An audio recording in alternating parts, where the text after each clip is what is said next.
দেখুন, একটা জালি ফ্যান খুলছিলাম। জালি ফ্যানের লুবের সমস্যা ছিল। বেশিরভাগ জালি ফ্যানে লুবের সমস্যা হয়। ওই লুপ সমাধান করতে বহুত ক্রাইসিস ফিল করতে হয়।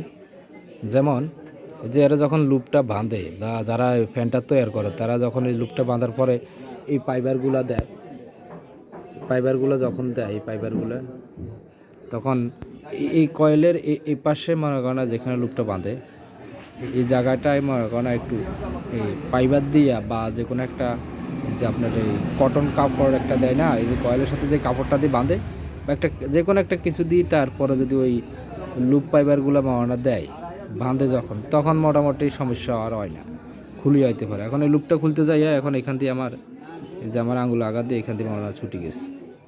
তাইলে এই যে একটা বাড়তি একটা গ্যাদারেশন, যারা প্যান্টটা তৈরি করেন তাদেরকে জানাতে চাই, আপনারা যখন লুপটা যখন বাঁধেন তখন ওইটার নিচে মরনা কয়েলের সাথে যে কোনো একটা কিছু দিয়ে তারপর লুপটা বাঁধবেন। তাহলে আমরা ওই যে লুপের সমস্যা হলে লুপগুলো খুলতে চাইলে আমরা আর এই তারগুলো ছিঁড়ে যায় না। এগুলো তামার তার, নাকের হসমের তারা নরম, টুস করে ছুটি যায়, টুস করে ছিঁড়ে যায়। এখন এক হাতে ক্যামেরা আর এক হাতে লাইট তো দেখাইতে পারতেছি না। যে এইখানে মনে করেন আপনার এইখানে দিয়ে মনে করেন একটা তার ছুটি গেছে, কয়েকটা তারে ছুটি গেছে। এখন এটা আবার জ্বালায় ধরাইতে হবে, এছাড়া কষ্ট হবে না। দেখুন সাদা হয়ে রয়েছে, এখন মোবাইল তো দেখা যায় না। আচ্ছা যাক, এই হলো কথা আর